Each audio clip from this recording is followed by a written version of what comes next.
Welcome to the Be That Healing Girl podcast. And this episode feels a combination of big feels. It feels exciting, it feels sweet, it feels totally spontaneous because we are going to talk about today on this episode anxious to engage. I have clients who are finding and found secure love. Hello.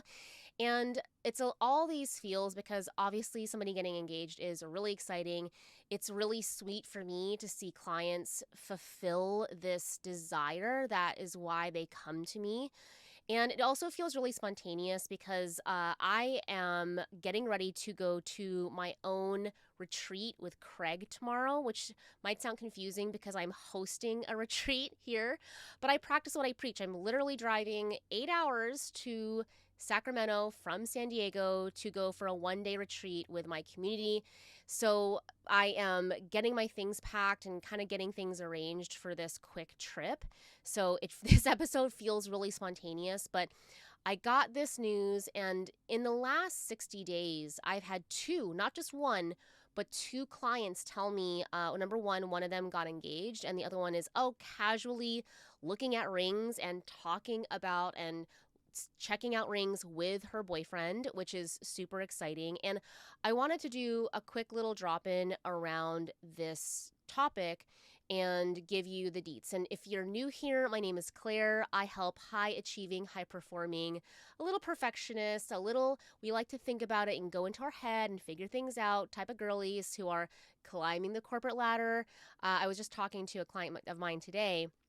She was like, oh yeah, like the director of her business, she's got like, I think 15 million in her PO, that kind of level. And this is like not a surprise. A lot of my girlies are pretty high up there in their corporate ladder, or you have a bunch of letters behind your name. Maybe you're in medicine, or maybe you're like me. Maybe you have multiple real estate investments. Maybe you have a significant business.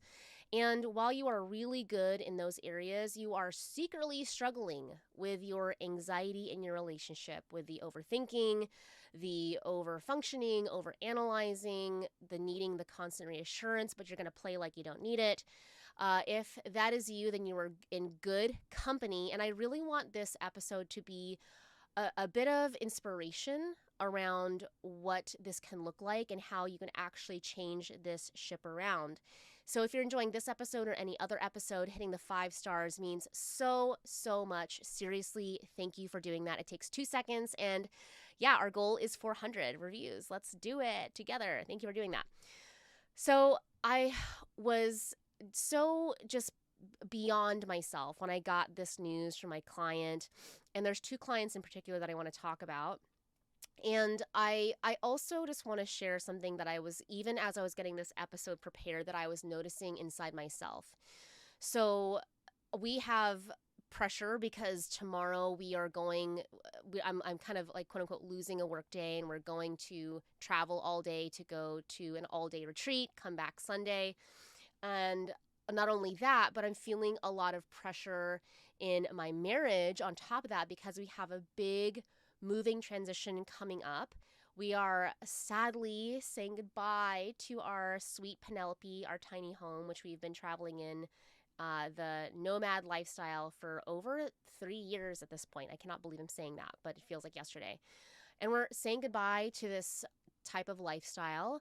We're making big life decisions, and we are talking big money decisions, big next steps. And I just have to say, wow, we went to dinner last night at this cute new spot in San Diego. Not new, new for us. And we were very intentional, and we sat at dinner and we looked each other in the eye, and we're enjoying this amazing meal and drinks. Craig had a beer, had a mocktail.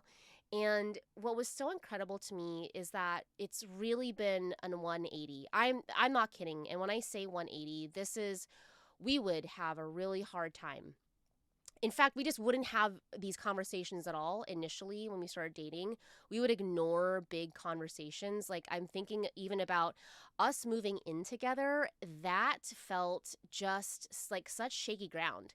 We kind of brought it up because I had a lease kind of ending, and I don't know, he was reevaluating some of his work stuff. And gosh, I just remember bringing that up, and us talking about it was a lot. It was a lot of tension. It was a lot of pressure, and we made it through that.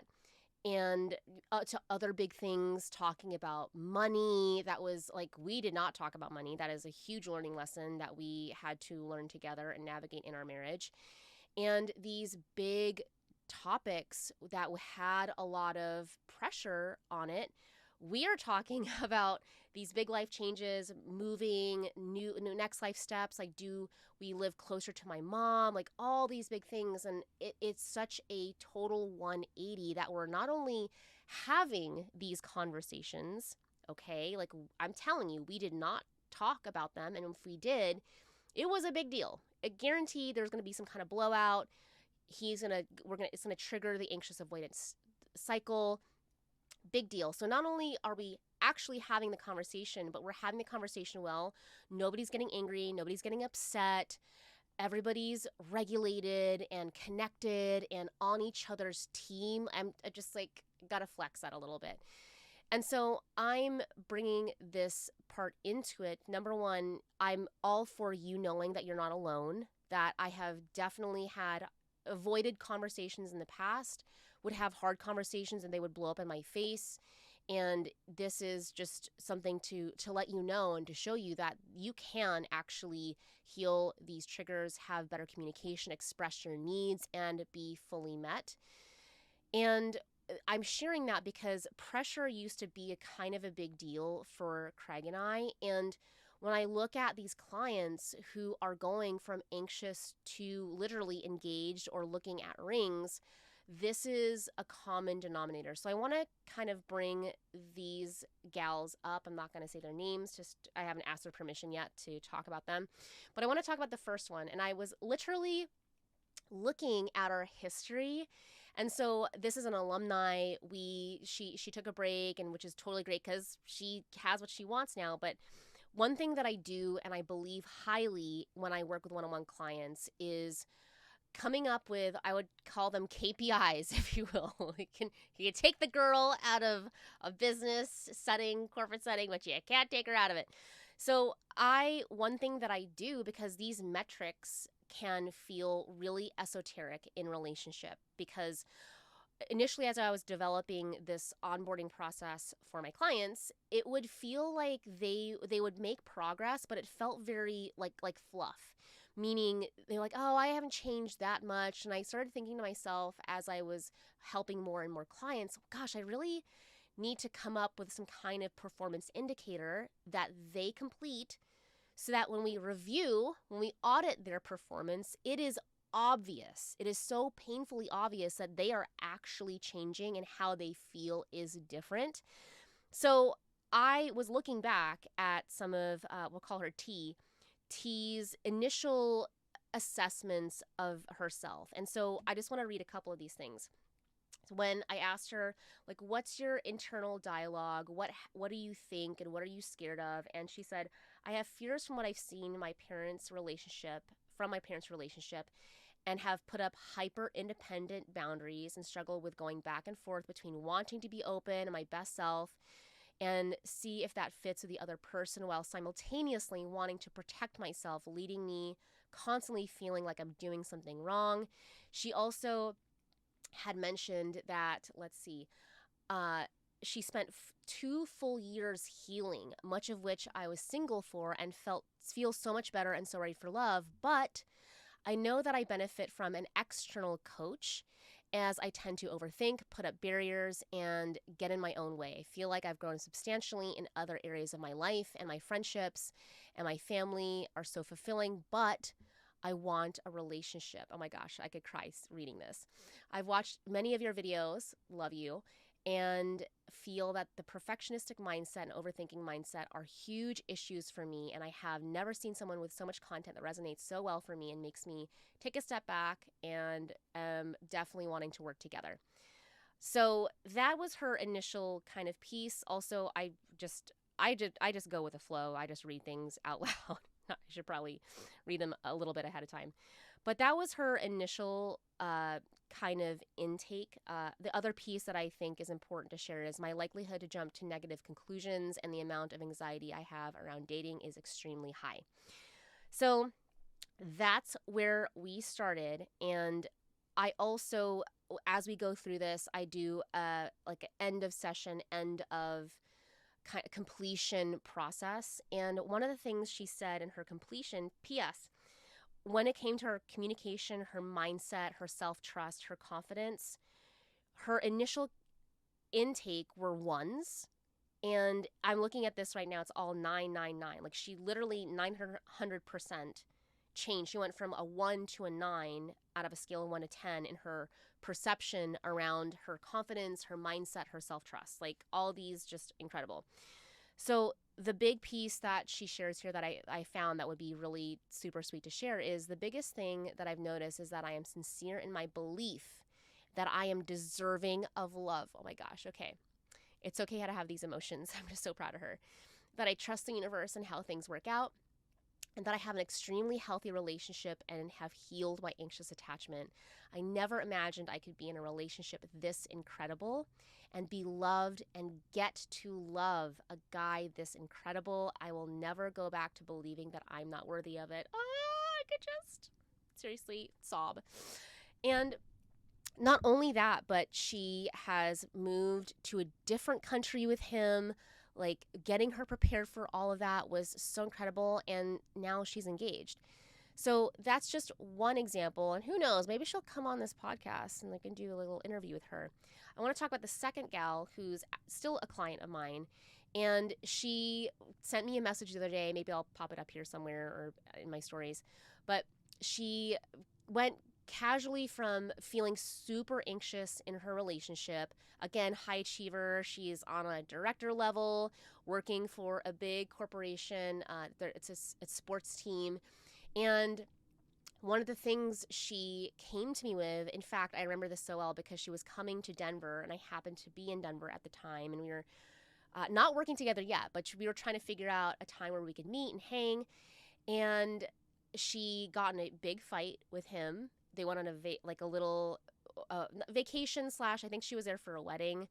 And if you are like me, you go on this cool, fun trip. You go to a wedding because your friends are getting married and you're having a great time. And then you're getting ready to go back. You're on the plane or you get back and boom, something snaps and big fight. And that happened for her. And I remember she was kind of on the fence about wanting to work together. And then she finally said, okay, I need to work with you. And that must have been summertime of last year. So it's been about 5 or 6 months since that message and her deciding to work together with me.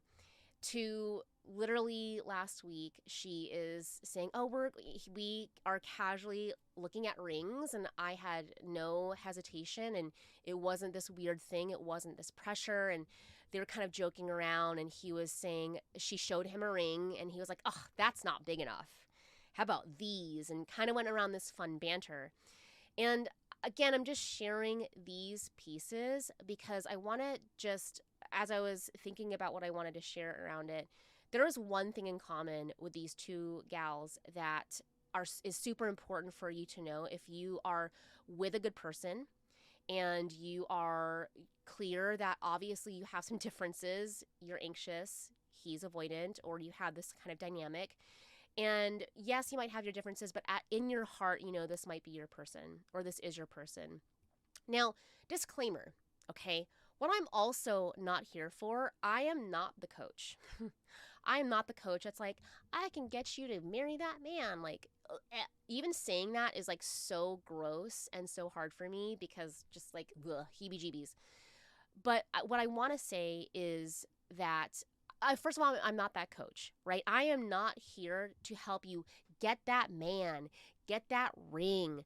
That just to me, no. We're not here to manipulate, to control, to get somebody to do something that they don't want to do. And the reason why is, first of all, you are so valuable. Hear me, please. Feel me. You are so valuable. You do not need to convince or manipulate or bamboozle somebody to frickin' put a ring on your finger. Period. Okay? That is not the vibe. And I would be going, that's like taking like a cat, like rubbing my fur the wrong way. Like everything inside me just says that is not how we operate over here. Okay? From a pure love and self-value standpoint, you do not need to bamboozle, to trick, to control, to manipulate anybody to marry you. And why would you want to do that? Why? Why would you want that? Okay? So I just want to be clear that I am not the coach that's like, you can get that man and get no. That's not how we roll around here. But what I do know is that when you do this work, when you follow the process, when you surrender, when you trust, when you do what I frickin' tell you, when you do what I tell you, the results are there, okay? And I say that because through the work, and this also has happened too, you release the ones that are not meant for you. That is also a possibility, okay? Because if they're not meant for you, and I'm over here like, you can get that man and get that bag, like that, it's not in full service to you. It's not the highest calling for you.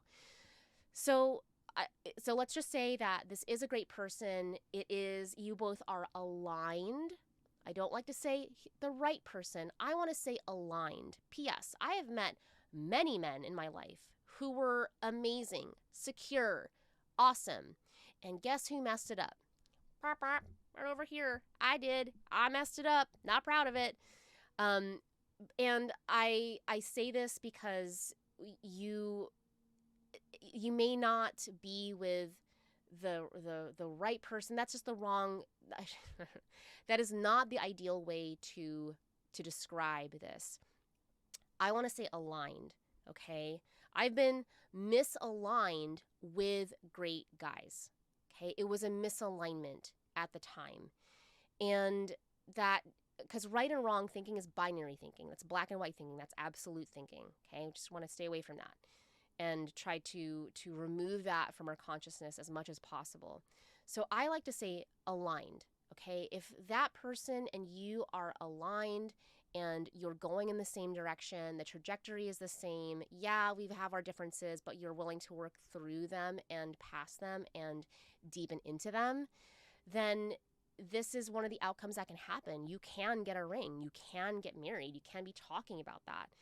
So when it all boils down to it, like what's the common thing between these two clients that I see again and again that is resulting in this going from anxious to engaged is the hands down thing is that they faced their fears and were committed to moving through them. I will say that again because this is so important. They faced their fears and were committed to working through them.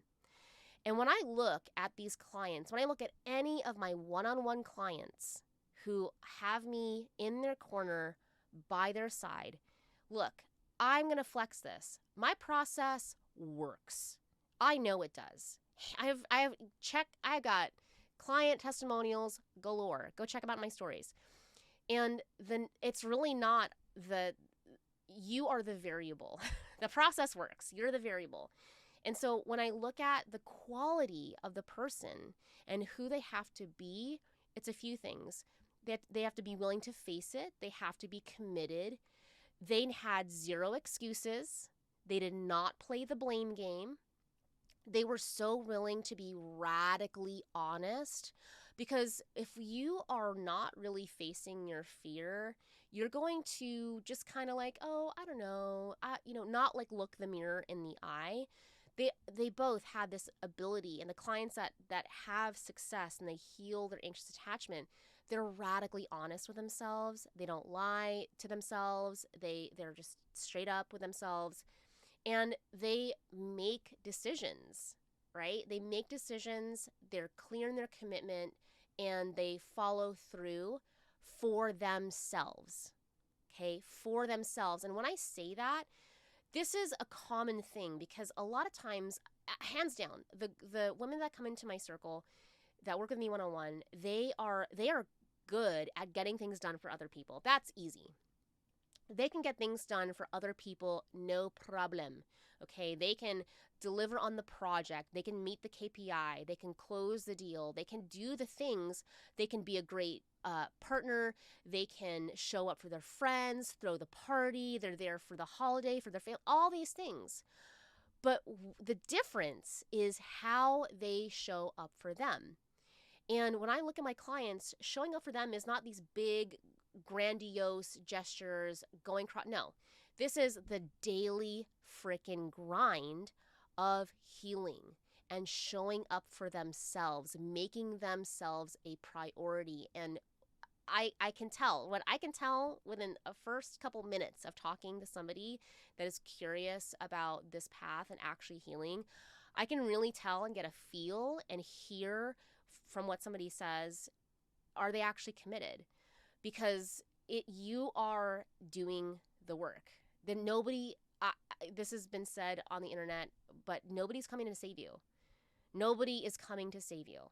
You actually have to face it. You have to face it. You have to be committed to it. You can't just face it one day and be like, it's Tuesday, I'm good.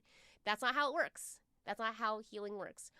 And no excuses. A lot of times people get really, healing is kind of boring. It's kind of boring. I'll just admit that. Like showing up for yourself, spending time self-soothing is kind of boring. And the people that I see that get to this level of building a secure and earned secure attachment, they have zero excuses. So that's my little random spontaneous download. I was just thinking about these clients, celebrating, and I just kind of went down a rabbit hole and I felt, okay, this is like a good time to make a podcast. So I want to share this again as inspiration. And if you are curious about working together, it's so interesting. I talked to a potential client today. She's like, I've been following you forever. And I'm like, great. And I'm so glad we're in this conversation. And what you don't change, you choose. So I say that with a lot of love. What we don't change, we choose. So whether it's me, I'd be blessed and honored if it's me, if it's somebody else, but you have to change, okay? And you have to be honest about what's actually working. Is listening to a bunch of podcasts actually working? Is reading a bunch of articles working? Is consuming a bunch of content working? Is saving 1,000 things on your social media in your saved folder actually working? You have to be really honest with yourself, because what we don't change, we choose. Okay, love you, angels. I got you. Mwah.